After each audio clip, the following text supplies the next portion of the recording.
Mon but n'est pas de dépeindre la matérialité ou un sujet.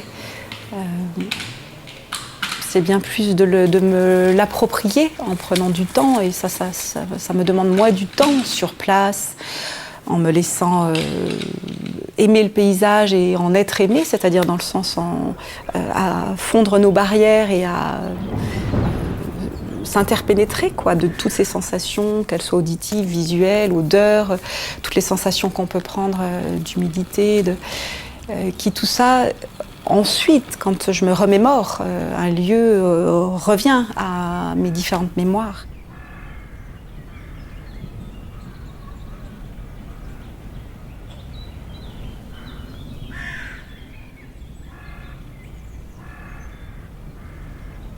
Je travaille plus avec mes yeux en voulant au départ, en voulant. C'est le mental qui travaille, on n'y peut rien. Il se met à regarder, à vouloir décrire, à chercher les couleurs, les rythmes, les formes, etc. Et par le temps que je prends petit à petit, je m'en détache. J'ai pas, je pense, une peinture de point d'exclamation, c'est comme ça. C'est plus une peinture de point de suspension. Et si, et pourquoi pas, qu'en pensez-vous? En fait, c'est un peu une supposition, mais c'est le résultat de mes questionnements. Voilà, avec des points de résolution, mais aussi d'autres questionnements. J'ai surtout été attirée par l'eau, bien plus que l'aquarelle. C'est ce dialogue et cette négociation perpétuelle avec l'eau qui m'amène à toutes ces recherches intérieures, à lâcher les luttes pour avancer vers ce que je résous.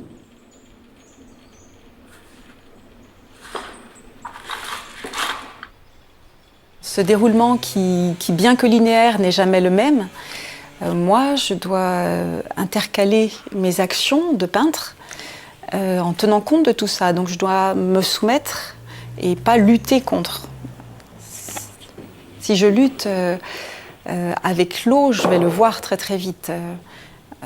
Tout va se diluer ou au contraire se marquer trop fort. Ou... Je dois vraiment me soumettre à ce rythme de l'eau. Et c'est ça qui est intéressant. C'est-à-dire dans des contraintes fortes, en lâchant petit à petit, en me soumettant, en lâchant petit à petit le vouloir, la volonté, je veux ceci, je veux aboutir ça. Petit à petit, je m'intercale là-dedans. Petit à petit, j'éprouve dans cette hyper-présence une saveur de la liberté, de me laisser peindre.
Dans ce temps de l'humide dont on parlait avec l'esprit vraiment dilaté, là, les contraintes ne sont plus là.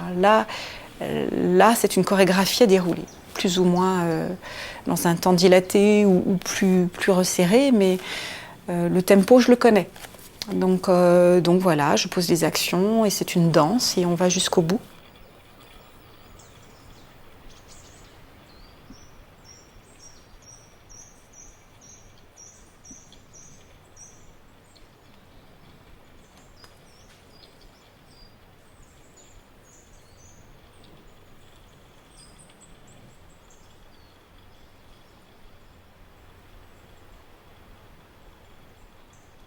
cette matière si mobile qui demande de lâcher beaucoup de choses et puis qui au final transcrit parce qu'à la fin, plus ça va, plus la matière compose reste en place.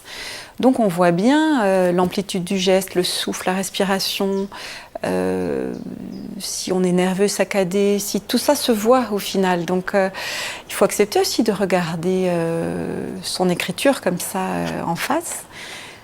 Donc tout ça, c'est un cheminement. Mais au final, moi, j'aime beaucoup dans cette matière de voir la fraîcheur de cette transcription parce qu'elle est très vraie. Au final, l'eau va vraiment révéler l'écriture d'une personne, une transcription de son âme. On ne peut pas tricher avec ça, on le voit. C'est très, très clair. Et donc c'est très sincère. L'eau amène vraiment, c'est un émerveillement ça, à chaque fois. Cette fraîcheur, moi c'est ça que je cherche. Plus je pense pas maîtriser l'eau, mais plus je la comprends, avec mon ventre plus qu'avec ma tête, c'est-à-dire avec toutes mes sensations, plus je cherche un dialogue frais, un dialogue